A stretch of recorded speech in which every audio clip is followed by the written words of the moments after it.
Hello everyone, welcome back to my channel. आज हम लोग बात करेंगे oogenesis के बारे में। महिलाओं के अंदर अंडा कैसे बनता है और वो कैसे मैच्योर होता है कि वो स्पर्म के साथ फर्टिलाइज कर जाए। इस प्रोसेस को कहते हैं oogenesis। The process of formation of mature female gamete is called oogenesis। हम लोग जानते हैं कि फीमेल रिप्रोडक्टिव ऑर्गन में ओवरी सबसे इम्पॉर्टेंट ऑर्गन है। ओवरी के अंदर बहुत सारे अंडे होते हैं और वो अंडा हमारे बॉडी के अंदर कब बनता है? जब हम लोग बर्थ भी नहीं लिए होते हैं, जब हम लोग मम्मी के पेट के अंदर फीमेल बॉडी रहती है तब से ही, वूम में रहती है तभी से। और देखा गया है कि oogenesis जो प्रोसेस है वो 2 to 7 मंथ ऑफ जेस्टेशन के समय से ही स्टार्ट हो जाता है और मिलियंस ऑफ oogonia जिसको कहते हैं, एकदम प्राइमरी सेल होता है गैमेट, मदर सेल से बहुत सारा सेल बनता है।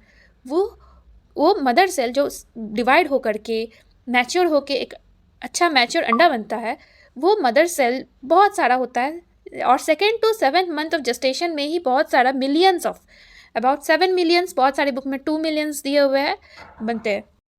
अब ये है ओवरी के अंदर का view, section view of ovary. Ovary के अंदर आप देख सकते हैं कई सारे छोटे छोटे सेल्स हैं, उसको कहा जाता है गैमेट मदर सेल और oogonia। ये मदर सेल है, यही डिवाइड करके बहुत सारा सेल्स बनता है और वो मैच्योर होता है और फर्टिलाइजेबल हो जाता है। तो ये सबसे पहले जब डिवाइड करता है बाय माइटोसिस प्रोसेस, एक तरह का सेल डिवीजन है, बहुत सारा oogonia मिलियंस ऑफ बनाता है, लेकिन बहुत सारे डीजेनरेट हो जाते हैं और बच जाते हैं कुछ, वो मियोटिक डिवीजन में चला जाता है। मियोसिस एक दूसरे टाइप का सेल डिवीजन है, इसमें 2 फेजेस होता है, first meiotic division, second meiotic division. तो बचे हुए जो oogonia सेल है वो फर्स्ट मियोटिक डिवीजन में चले जाते हैं। These are called primary oocytes। अब oogonia डिवाइड करके बन गया primary oocyte। Primary oocyte first meiotic division में एंटर कर चुका है। अब उसका डिवीजन होना चाहिए था, लेकिन उसका डिवीजन कहीं जाके रुक जाता है। प्राइमरी oocyte का कहाँ रुकता है? फर्स्ट मियोटिक डिवीजन के प्रोफेज स्टेज में। मोर स्पेसिफिकली मैं बताऊं तो डिप्लोटीन स्टेज में रुक जाता है। प्रोफेज का और भी स्टेजेस है, डिप्लोटीन स्टेज में रुक जाता है। ओके, इस फेज में प्राइमरी oocyte बिल्कुल भी डिवाइड नहीं करता। सोचिए ना, कितना इंटरेस्टिंग बात है। एक फीमेल एम्ब्रायो मदर के वूम में है, उसका oocyte डिवाइड नहीं करता। कब तक? सोचिए, एम्ब्रायनिक स्टेज से लेके प्यूबर्टी तक कोई डिवीजन नहीं होता, वो रेस्टिंग स्टेज में हो जाती है oocytes और वो ग्रो करते हैं। कैसे? प्राइमरी oocyte जो है वो ग्रो करेंगे सेकेंडरी oocyte में और इसके बीच में बहुत सारा स्टेज है। अब ओवरी के अंदर इसके अलावा भी कई सारे सेल्स हैं। कुछ सेल्स को कहते हैं फॉलिक्यूलर सेल्स। फॉलिक्यूलर सेल्स बहुत इंपॉर्टेंट है, वो प्राइमरी oocyte को चारों ओर से घेर लेते हैं और प्राइमरी oocyte बन जाता है primary follicle. Primary oocyte follicular cell से घिरने के बाद बन जाता है प्राइमरी फॉलिकल। प्राइमरी फॉलिकल अब सेकेंडरी फॉलिकल बनाएगा, टर्शियरी फॉलिकल बनाएगा और फिर फुल्ली मैच्योर ग्राफियन फॉलिकल बनाएगा। उसके बाद ग्राफियन फॉलिकल बनने के बाद उसमें से ओवम रिलीज हो जाता है, जिसको हम लोग कहेंगे ओव्यूलेशन। ओव्यूलेशन के बाद उसमें से ओवम रिलीज हो गया, लेकिन बचे हुए प्राइमरी फॉलिकल्स है वो बन जाएंगे कॉर्पस ल्यूटियम। अब हम लोग बात करते हैं प्राइमरी oocytes के बारे में स्पेसिफिकली। प्राइमरी oocyte, जैसे मैं कही, surrounded by a layer of granulosa cells forming primary follicle. आप लोग पहले वाले डायग्राम में देख सकते हैं, oocyte अंदर है, वो प्राइमरी oocyte है, उसको घेरे हुए है ग्रैन्युलोसा सेल्स और फॉलिक्यूलर सेल्स। ये ग्रैन्युलोसा और फॉलिक्यूलर सेल्स दोनों एक है, वो अंदर ओवरी के अंदर पाए जाते हैं। तो बन गया क्या? Primary follicle. प्राइमरी फॉलिकल को और भी बहुत सारा ग्रैन्युलोसा सेल्स घेर लेता है और साथ में एक नया टाइप का सेल उसको घेर लेता है, that is called thecal sales. जब ग्रैन्युलोसा सेल्स और आ जाएगा, नया थीकल सेल का लेयर बन जाएगा, तो प्राइमरी फॉलिकल बन जाएगा सेकेंडरी फॉलिकल। तो प्राइमरी फॉलिकल बन गया सेकेंडरी फॉलिकल, सेकेंडरी फॉलिकल बन गया टर्शियरी फॉलिकल। टर्शियरी फॉलिकल में रहते हुए भी याद रखिएगा, इसके अंदर जो oocyte हो वो प्राइमरी oocyte स्टेज में ही है। अब टर्शियरी फॉलिकल का क्या कैरेक्टरिस्टिक्स है? पहला, इसमें और ग्रैन्युलोसा सेल्स लग जाएंगे चारों ओर, और भी थीकल सेल्स हो जाएंगे, एक theca interna theca externa distinguish हो जाएगा, और सबसे इंपॉर्टेंट एक फ्लूइड फिल्ड कैविटी है, दैट इज कॉल्ड एंट्रम, इसमें दिखाई देता है। याद रखिएगा, ये अभी प्राइमरी oocyte है, लेकिन प्राइमरी oocyte टर्शियरी फॉलिकल के स्टेज में ही सेकेंडरी oocyte में ट्रांसफॉर्म करता है after completing it's first meiotic division. तो याद है एक मियोटिक डिवीजन जो है वो रुक गया था, रुकने के बाद यहाँ आके वो कंप्लीट कर जाता है, स्टार्ट होने के बाद ये कंप्लीट हो जाता है। तो फर्स्ट मियोटिक डिवीजन यहाँ आके कंप्लीट हो गया, तो प्राइमरी oocyte का प्रमोशन हो गया किसमें, सेकेंडरी oocyte में। अब जाके प्राइमरी oocyte का फर्स्ट मियोटिक डिवीजन कंप्लीट हो गया, एंटर हो गया किसमें, सेकेंडरी oocyte में।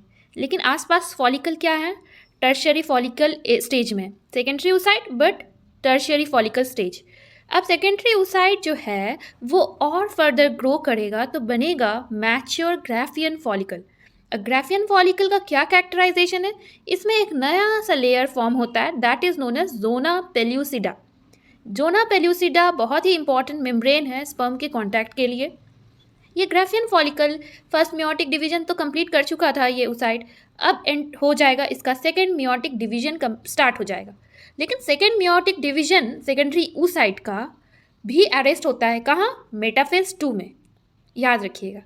और जब ये ग्राफियन फॉलिकल पूरी तरह मैच्योर हो जाएगा तो इसमें से oocyte जो है वो रिलीज हो जाएगा with the membrane, zona pellucida membrane और कोरोना रेडिएटा मेम्ब्रेन के साथ वो रिलीज हो जाएगा, बन जाएगा ओवम। ओवम अब रेडी है रेडी है फर्टिलाइजेशन के लिए। और this release of ovum from the Graafian follicle, इस प्रोसेस को कहते हैं ओव्यूलेशन।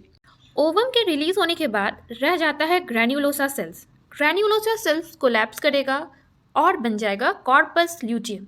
इस फिगर में आप लोग देख सकते हैं ओवम रिलीज हो गया। ओवम रिलीज होने के बाद वो आसपास का जो सेल था ग्रैन्युलोसा सेल्स वो कॉन्ट्रैक्ट होकर कॉर्पस ल्यूटियम बनाता है। ये प्रोजेस्टेरॉन हार्मोन रिलीज करता है और प्रेगनेंसी को मेंटेन रखने में मदद भी करता है। ओवम तो रिलीज हो गया, अब जब भी स्पर्म इसके कांटेक्ट में आएगा, इसके जोना पेल्यूसिडा को पेनिट्रेट करेगा, तब इसका सेकेंड मियोटिक डिवीजन कंप्लीट हो जाएगा। तो याद रखिएगा ये नीट में पूछा गया था कि मियोसिस कब कंप्लीट होता है। मियोसिस कंप्लीट होता है when sperm and ovum meets. आइए सम अप देखते हैं इसका पूरा का। सबसे पहले है ऊगोनिया। ऊगोनिया रैपिडली डिवाइड करता है और बनता है मिलियंस ऑफ सेल, लेकिन बहुत सारे डिजेनरेट हो जाते हैं, बच जाते हैं कुछ सेल्स, उसको कहा जाता है primary oocyte। Primary oocyte first meiotic division में एंटर करता है पर वो अरेस्ट हो जाता है। अरेस्ट होता है प्रोफेज स्टेज में ऑफ फर्स्ट मियोटिक डिवीजन। ऐसा कंडीशन टिल प्यूबर्टी रहता है। लेकिन यहाँ फर्स्ट प्राइमरी oocyte जो है वो बहुत सारा फेजेस से गुजरता है, primary follicle, secondary follicle, tertiary follicle. फिर जब वो टर्शियरी फॉलिकल में आता है तब इसका फर्स्ट मियोटिक डिवीजन कंप्लीट हो जाता है और बन जाता है सेकेंडरी oocyte। सेकेंडरी oocyte में आप लोग देखिएगा एक छोटा सा सेल बनेगा, उसको फर्स्ट पोलर बॉडी कहते हैं, और एक बनता है बड़ा सा साइटोप्लाज्म लिए हुए, ज़्यादा करके साइटोप्लाज्म लिए हुए सेकेंडरी oocyte। अब इस स्टेज तक प्राइमरी oocyte में नंबर ऑफ क्रोमोसोम कितने रहते हैं, 46। मियोसिस में वो हाफ हो गया, वो रिडक्शन डिवीजन है मियोसिस, तो नंबर ऑफ क्रोमोसोम 23 हो गया। मतलब डिप्लॉयड स्टेज से सेकेंडरी oocyte जो है अब सेकेंडरी oocyte हो गया हैप्लॉयड स्टेज में। सेकेंडरी oocyte अब एंटर करता है सेकेंड मियोटिक डिवीजन में और वो अगेन अरेस्ट होता है कहाँ, मेटाफेज स्टेज में, मेटाफेज 2 में। लेकिन इस समय सेकेंडरी oocyte टर्शियरी फॉलिकल से और मैच्योर होकर बन जाता है ग्राफियन फॉलिकल। ग्राफियन फॉलिकल बहुत इंपॉर्टेंट है। अब इस समय क्या हो जाता है, ग्राफियन फॉलिकल रप्चर करता है, उसमें से ओवम निकल आता है। ओवम निकलने के बाद जब स्पर्म इसके साथ कांटेक्ट में आता है, इसके जोना पेल्यूसिडा मेम्ब्रेन को पेनिट्रेट करता है, तो इसका सेकेंड मियोटिक डिवीजन भी कंप्लीट हो जाता है।